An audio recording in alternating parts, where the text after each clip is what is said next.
The Apple event for spring 2021 had a bunch of new updates and one new product come out. So today let's do a frugal review of all of these products, which ones I might be getting and which ones are just way overpriced. Before you run into the store or go online, shut up and take my money. We have to talk about the cost of some of these items and if they will actually be replaced in the future quite soon, maybe at WWDC. Let me know in the comments if you do want me to do a review at WWDC, which is the big Apple event every year. One small addition from this event is the purple iPhone 12.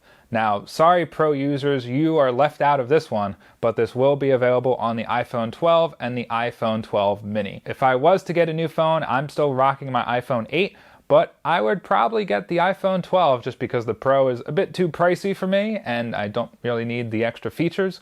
But I would probably go between either the blue one or the purple one now that that's available. It would have been nice for them to just bump up the saturation a little bit on this phone to give it a more better standout, but it's what we get. One of the big launches from this event is AirTags. This has been a product that has been rumored for a very long time now and we finally get to see it.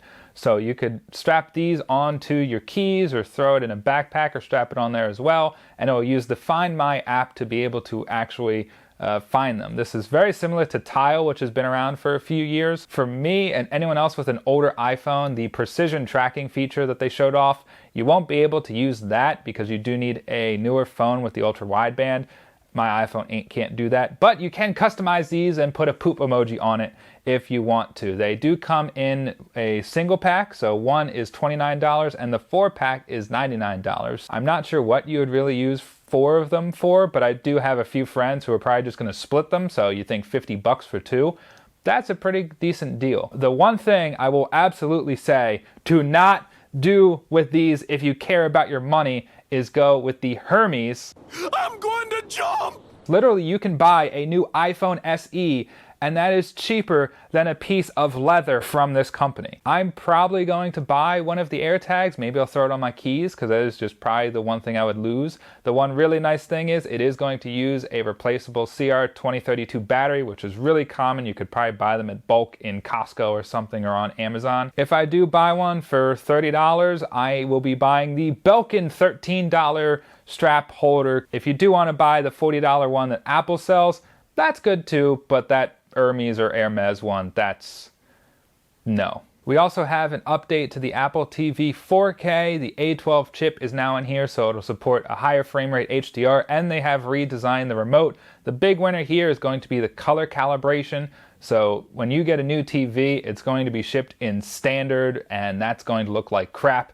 You should always customize your TV for the best color. Sometimes there are presets like game or cinema, which might be decent. That all depends on your TV though. The nice thing is that the Apple TV is replacing the current price of the current gen Apple TV 4K. The 32 gigabyte model will be $179 and the 64 gigabyte is only $199. So please don't buy the last gen Apple TV 4K. Get this one, it's going to be better. Apple also unveiled their new iMac using the M1 chip, which was expected. However, the complete redesign with colors, that I don't believe was expected, and they are pretty sweet. Now, it'll also come with a 1080p camera, 6 speakers, and Dolby Atmos support, and a few other upgrades, and all of those upgrades are pretty nice. I usually love buying the cheapest version possible that still gets the job done. However, buying the $1,299 iMac, you might be missing out on some key features that Apple literally showed off in the event. So you lose gigabit Ethernet, which